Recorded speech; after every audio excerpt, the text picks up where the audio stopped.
கர்த்தர் அதிசயங்களை செய்கிறார் ஊழியங்கள் வழங்கும் தேவ ஆலோசனை.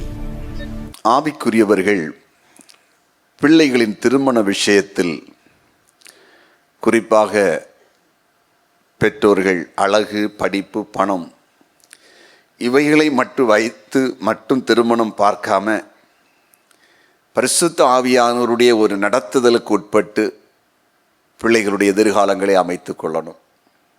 வெறும் அழகு, வெறும் படிப்பு, வெறும் பணம், வெறும் குடும்ப பின்னணி.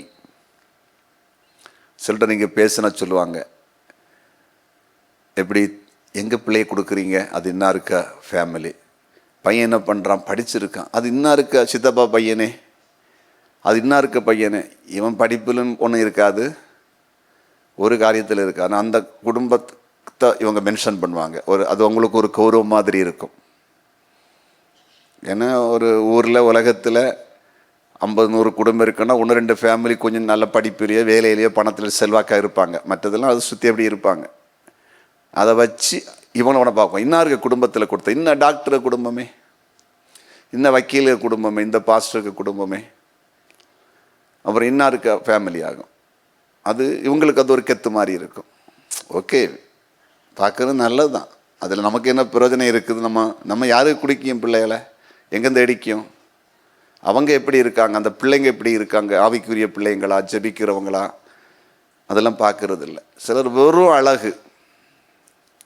சிலர் சொல்லுவாங்க, அதாவது ஒன்றும் வேண்டாம், பிள்ளை நீங்களே சொல்லுங்களா, நம்ம ஊரில் சொல்லியதே வேணா, போட்டு கெட்டிட்டு வரலாம், பொண்ணு மட்டும் எப்படி இருக்கணும், அழகாக இருக்கணும். சிலர் சொல்லுவாங்க, எங்கள் ஃபேமிலி எல்லாருமே கருப்பு, பொண்ணு மட்டும் வெள்ளையாக இருக்கணும், ஏன்னா இனி பிறக்க போகிற பிள்ளையெல்லாம் வெள்ளையாக இருக்கணும். அத்தனையும் கருப்பாக தான் பிறக்கும், தாத்தா சைஸில், பாட்டி சைஸில் தான் பிறக்கும், முன்னோர்கள் சைஸில் பிறக்கும்.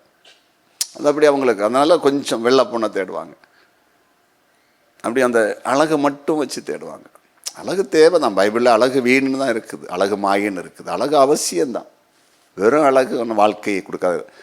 அழகானவர்களெல்லாம் வாழ்கிறார்னு சொல்ல முடியாதுல்ல, அழகானவர்கள் வாழவில்லைன்னு சொல்ல முடியாது, வாழ்கிறார்னு சொல்ல முடியாது, கண்டிப்பாக சொல்ல முடியாது.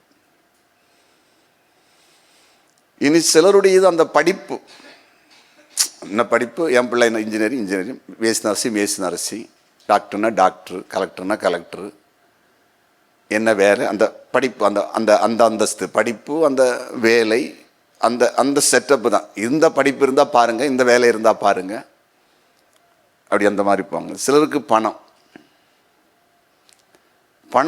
எவ்வளவு நமக்கு கையில் கிடைக்குது, எவ்வளவு ஆபரணம் நகை கொடுக்குறாங்க, எத்தனை பிளாட்டு கொடுக்குறாங்க, எத்தனை ஏக்கர் எழுதி கொடுக்குறாங்க, எத்தனை கடையில் கொடுப்பாங்க, ஒரு பொண்ணு தான் இருக்குதா, அப்போ எல்லாம் நமக்கு தான் வருமா, 2 பொண்ணுன்னா பாதி நமக்கு தானே வரும்.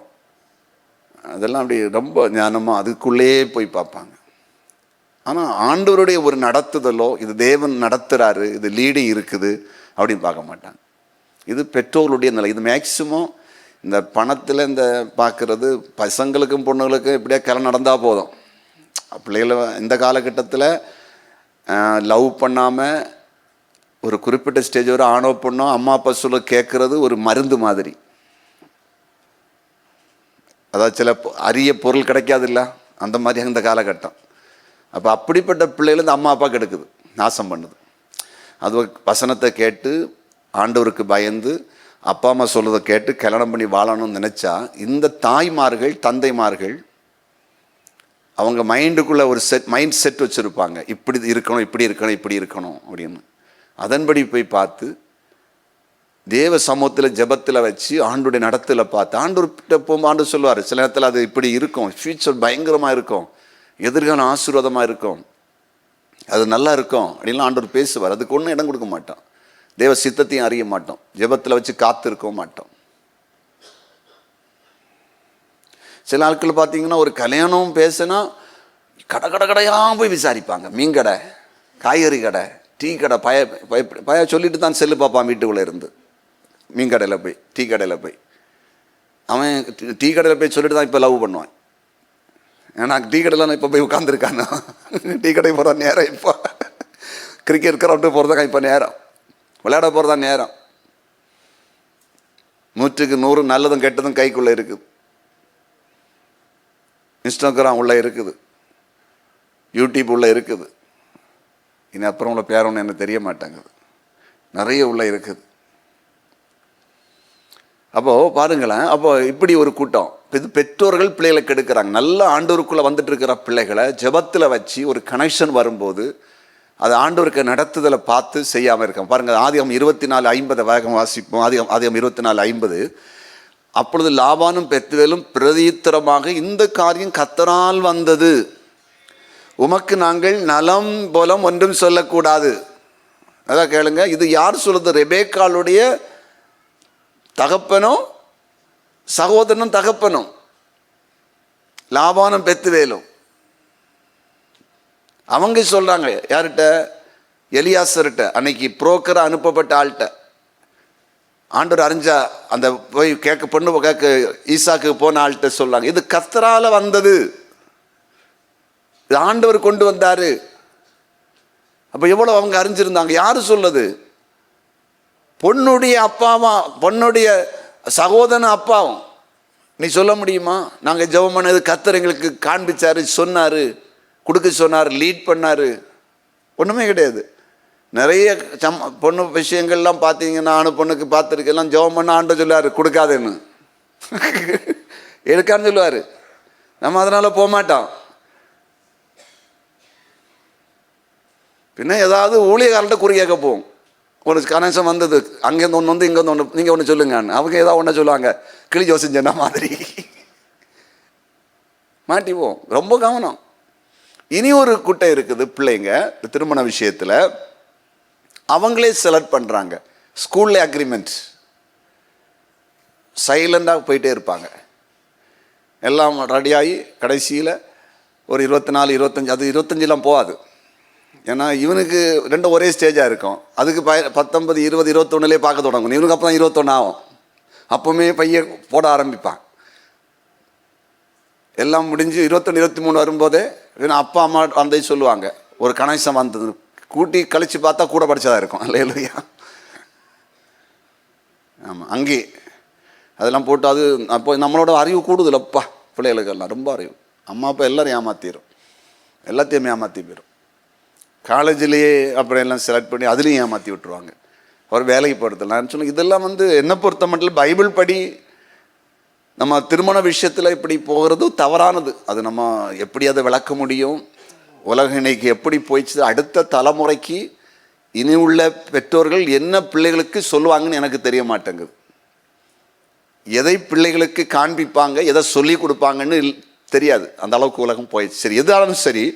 அப்போ ஆவிக்குரியவர்கள் பிள்ளைகளுடைய திருமண விஷயத்தில் பிள்ளைகளும் ரொம்ப கவனமாக இருக்கணும், பெற்றோர்களும் ரொம்ப கவனமாக இருக்கணும். தேவனுடைய நடத்துதலின்படி, தெய்வீக ஒரு நடத்துதலின்படி பிள்ளைகளுடைய எதிர்காலங்கள் அமைக்கப்படணும். அப்போ தான் அது ஆசீர்வாதமாக இருக்கும்.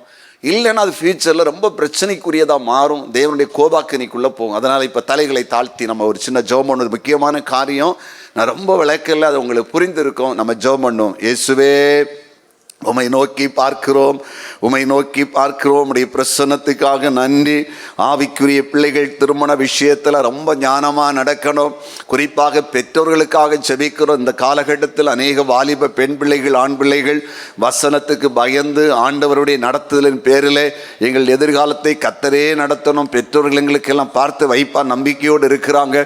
ஆனால் சில பெற்றோர்கள் அழகு, பணம், படிப்பு, அந்தஸ்தங்கு போய் தெய்வீக நடத்துதலுக்கு இடம் கொடுக்காம பிள்ளைகள் வாழ்க்கையை சீரழிக்கிற பெற்றோர்கள் இருக்கிறாங்கப்பா. அப்படிப்பட்ட பெற்றோர்களை நீர் தொடும்படியாக ஜெபிக்கிறோம். ஆண்டவரே, அழகை வைத்து மட்டும், பணத்தை வைத்து மட்டும், படிப்பை வைத்து மட்டும், அந்தஸ்தை வைத்து மட்டும் பிள்ளைகளுடைய எதிர்காலத்துக்கான துணையை தேடாதபடி ஆண்டவரே, ஒரு கனெக்ஷன் வரும் பொழுது, ஒரு ஆலோசனை வரும் பொழுது அதை ஜெபத்திலே வைத்து இது கர்த்தருடைய நடத்தல் இருக்குதா, தெய்வீக ஒரு கிருபை இதில் இருக்குதா என்பதை பார்த்து ஆலோசித்து செய்வதற்கு ஒரு கிருபை கொடுக்கும்படியாய் ஜெபிக்கிறோம். ஆண்டவரை அறிந்திருக்கிற வாலிப பிள்ளைகளும் பள்ளிக்கூட வாழ்க்கையிலே, கல்லூரி வாழ்க்கையிலே, வேலை செய்கிற இடங்களிலே சுயமாய் பார்த்தவுடன் இச்சையினாலே ஆண்டவர் ஒரு ஈர்ப்பு தன்மையினாலே எதையும் தெரிந்து கொள்ளாமல் வாக்குகளை கொடுத்து தங்கள் வாழ்க்கையை சீரழித்து கொள்ளாமல் காத்து கொள்ளட்டும் ஆண்டவரே. குறிப்பாய் உலக மக்களை நாங்கள் கண்டிக்க முடியாது. ஆவிக்குரிய பிள்ளைகள் இந்த விஷயத்தில் சாட்சியாக இருக்கட்டும். தங்கள் எதிர்காலங்களை சின்ன பின்ன ஆக்காமலும் தங்கள் எதிர்காலத்தை மற்றவர்களுக்கு மாடலாக மாதிரியாக வைத்துக்கொள்ள ஆண்டவர் கிருபை செய்யும்படியாய் நாங்கள் ஜெபிக்கிறோம். இந்த திருமண விஷயத்திலே எந்த குடும்பத்திலே குழப்பங்களும் பிரிவினைகளும் டிப்ரெஷனும் இருக்குதோ எல்லாவற்றையும் கர்த்தர் விலக்கும்படியாக நாங்கள் ஜெபிக்கிறோம். எல்லாரும் கைகளை தட்டி ஆண்டவருக்கு நன்றி செலுத்துவோம்.